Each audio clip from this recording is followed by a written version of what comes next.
Hi, my name is Jessica Lowing, and I am a technical product manager at Comcast. And today I'm going to be walking you through my adventures in personalizing the smart home.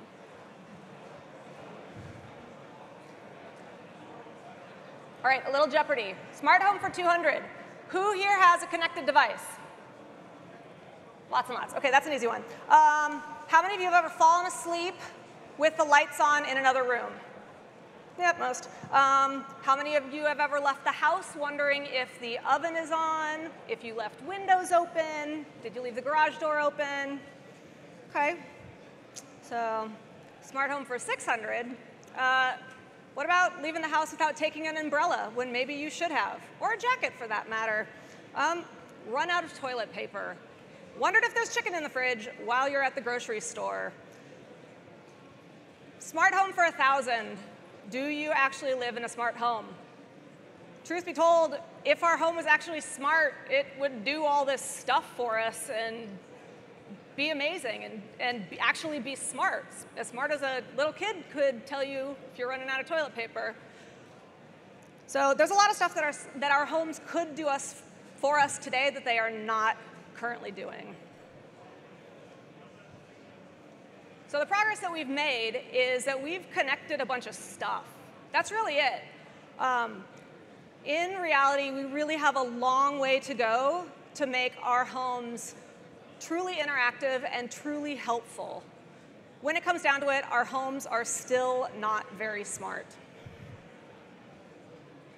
So to help me illustrate this, I'd like to introduce you to my BFFs, River and Lily. So take the following example. Turn off the lights in Lily's room. Not so bad.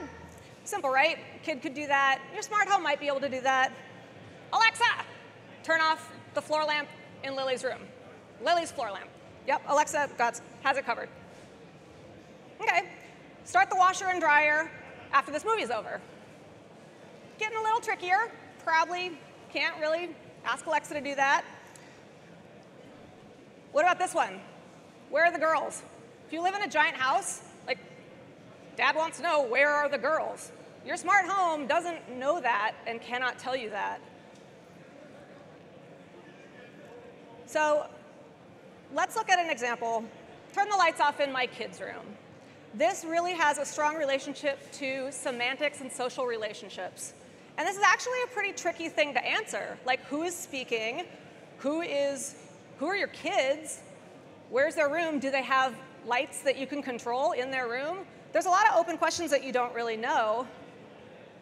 And again, let's look at this from a computer's point of view, because it still comes back to those semantic and social relationships. So who am I? Who are my kids? What is this room I talk about? What subset of devices in their room are lights that I can control? If we were in a truly smart home, you would be able to speak naturally to it. It would know you and your family. It would understand the context of your real life and your world that you live in. And it would just do the right thing that you want it to do. So as a parent, you want to feel like you are safe, that you are comfortable, you are in control of the sea of devices in your home. You're connected to those outside of your home, either friends, your digital lives. The experience of a smart home should be easy and rewarding and not a burden where you have to really work hard to get your home to automate for you. So this is a big problem that we've been looking at Comcast for a long time. And I want to tell you the story of how we got started and how I ended up here today. For those of you that don't know, Comcast is a large telecommunications company. You might think that we just do cable television, but we're also an ISP. We have products for home security, mobile phones, telephony. We're the owner of NBC Universal. And we've got syndication partners across North America where we go outside of the Comcast footprint and provide cable service there as well. So back in 2013, we started a new team based out of Sunnyvale, California, with part of the team in Philadelphia, where Comcast is headquartered, to research and prototype this smart home of the future. We named our team Jarvis, for none other than Tony Stark's smart home in Iron Man. And I joined this team in 2013 as a technical product manager, right as the team was forming in 2013. So my master's from MIT's AI lab in distributed robotic control systems helped me bring insight into this connected home and really the problem space that we were working in. We started by taking a long, hard look at the question, what would the connected home of the future really look like? We're all guessing, so we got to figure it out. And we studied up. So we based our prediction off of research coming out of universities, trends in the market, products that different companies were coming out with. And all of this led to a few core themes that we wanted to explore a little more. Connected devices, where all of the devices in your home naturally can interact together, and really all the devices that you can plug in. Similarly, all the people in your home. How can we take advantage of those natural relationships that exist in the real world and integrate those? Rich interfaces. So this is voice as an interface, all screens on all devices. How can all of these be used in a fluid manner that people would actually want to use in this smart home of the future? And lastly, automation to control those devices. So in order to gain insight into this problem, we set out by starting with a set of functional prototypes that we can explore the problem space and learn more about those core ideas. Porch cam on TV. When my doorbell rings, I'd like to see my porch cam on my X1 television and be able to say to my smart home, unlock the door. Where's Waldo? Or in this case, where's Lily? Being able to ask your smart home, where is Lily? And see a map of Lily's coordinates within the city displayed easily on my TV, which is the largest screen in my house. BYO device. Take any device, bring it home. How can you quickly and easily integrate that into your smart home of devices? Kid watch. Tell me when my youngest daughter, well, in this case, they're twins. One's a little bit younger. Tell me when my youngest daughter comes home from school or fails to arrive by 4 p.m. And Jawbone Granny. For those of you that don't know about Jawbone, they're like Fitbits. They had open APIs. Tell me when my grandma, who doesn't live at home with me, hasn't moved very much so that we can plan a family walk towards dinner time. We held a series of internal demos within Comcast where we demoed to senior executive leadership and senior product management. And the response was very positive. Specifically, now go build it. So WOMP, that is a different problem to solve. We have a lot of work to do. Again, back to deep introspection. This time, what is the gap between prototype and production? We needed to evaluate the gap to see what services were available at Comcast today, what services are available in the market today, and what would it take to really start to bridge that gap. So the place to start was Xfinity Home. Xfinity Home, for those that don't know, is a home security product with a suite of devices and sensors for managing your home and controlling those devices. Cameras, lights, door locks, you name it. But this makes no sense if you are going for a socially embedded functional network. You've got a bunch of other devices in your home, and Xfinity Home really only supported just the subset of devices that could come off a truck with a technician. So in 2015, we launched Works with Xfinity Home. And this let you bring home devices and plug them into your Xfinity Home. So turn off all the lights could now include your Philips Hue and your Lutron dimmer. We were inching towards a smarter home. In 2016, we tackled automation by building the Xfinity rules engine. Think of it as IFT on steroids. It's really powerful, and it's been open sourced, so I recommend you go to check this out. So this now let us do things like, tell me when River comes home from school. So let's see how we actually accomplish this within Xfinity Home. I want to know when the kids come home from school, so let me set it up to get a push notification or an SMS when the door opens or when the system becomes disarmed. Great, OK. No sweat. I've got 2 rules that I manage. All is good in the world. I live in a smart home. What happens when you also add facial recognition or voice recognition to your smart home, when we're able to tell when specific devices join your home Wi-Fi network? No human in their right mind is going to want to manage this number of device-based rules. And really, when it comes down to it, device automation is not the solution here. It's where we're at today, but it is not the solution. Again, we've built a lot of connected stuff. In other words, we still haven't really built a smart home yet. So what were we trying to do in that example? This was tell me when River comes home. That same rule could be set off if it were the dog walker or the babysitter.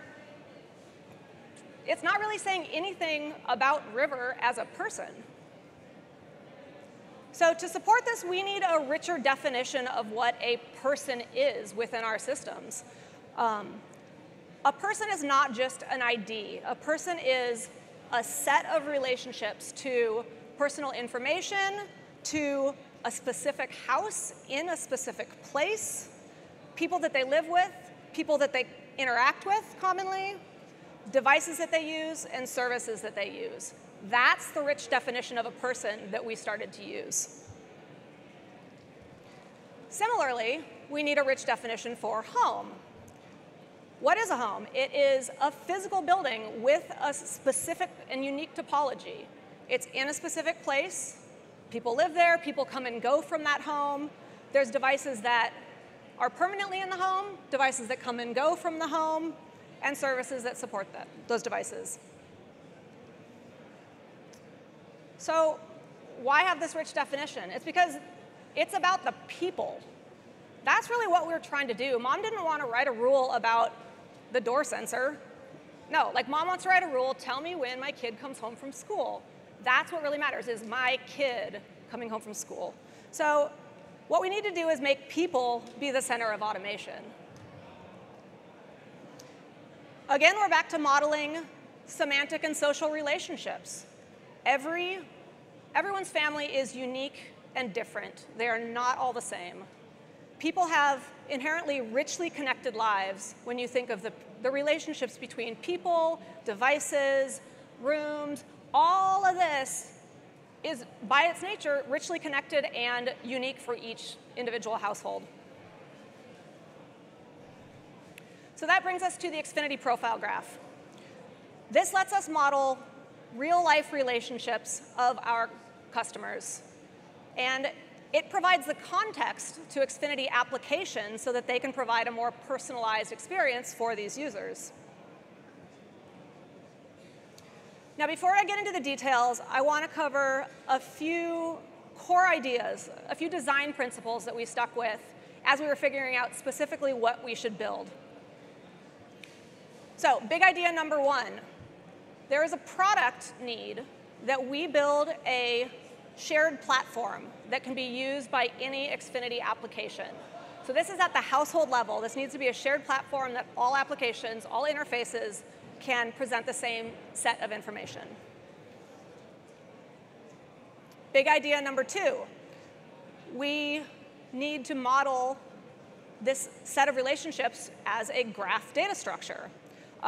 This data is richly connected by its nature, and the real value provided is the set of relationships between these bits of information, between these people and places, devices, et cetera. Knowing that, our client will want to crawl those relationships. So we, as a platform service, needed to provide an API data model in the form of a graph data structure. Big idea number 3, this is an implementation need. We need a native graph database.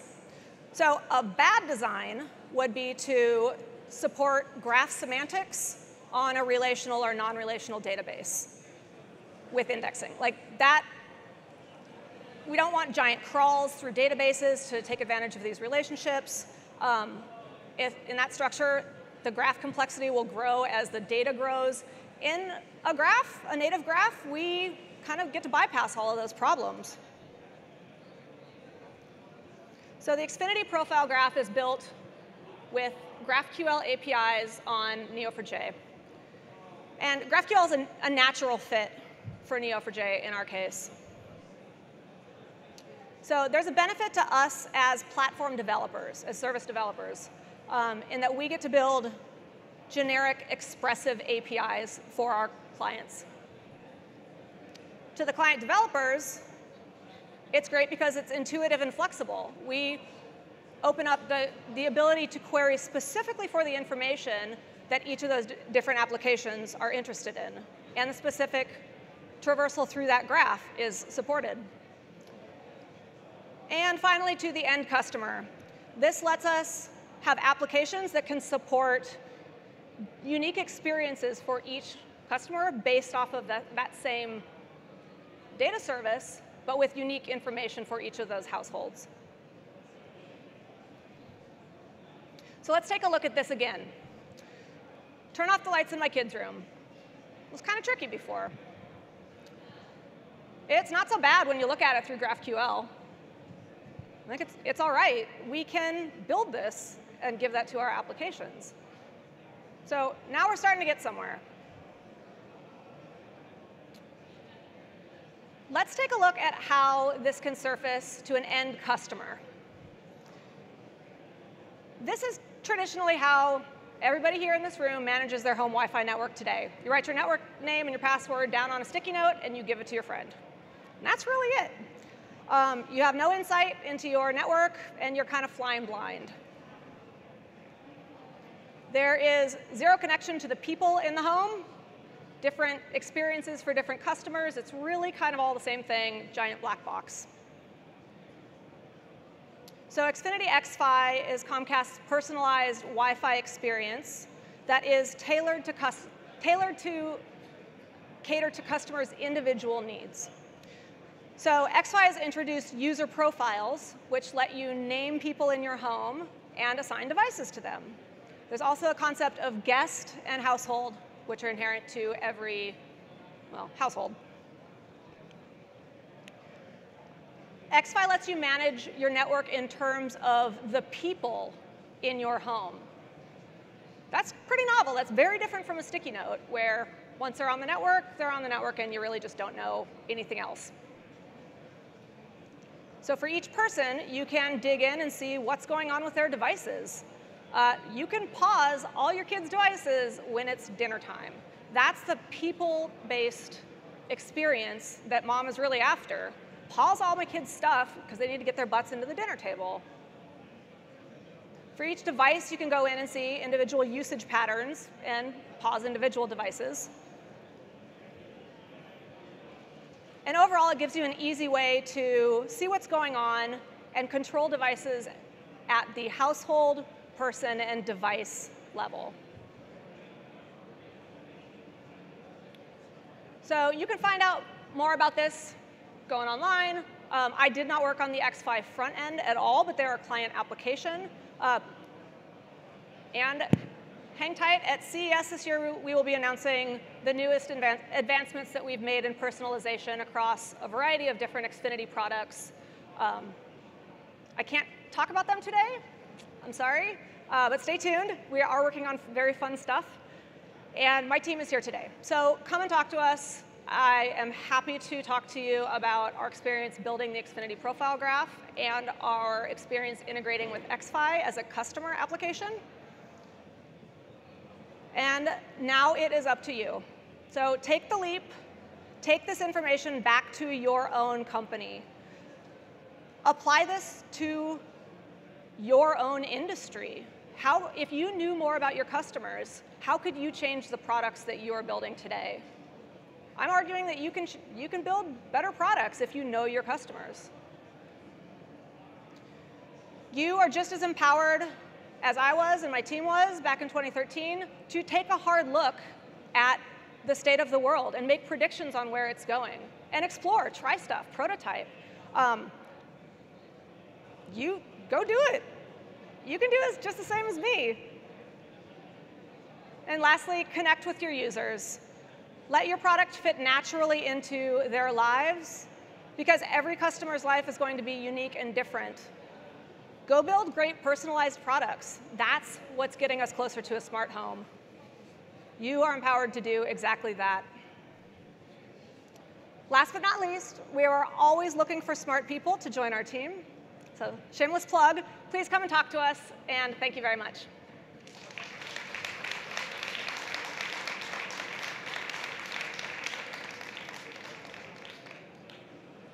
Sure. If there's any questions, I'm happy to answer them. All right, come and talk to me. Thank you.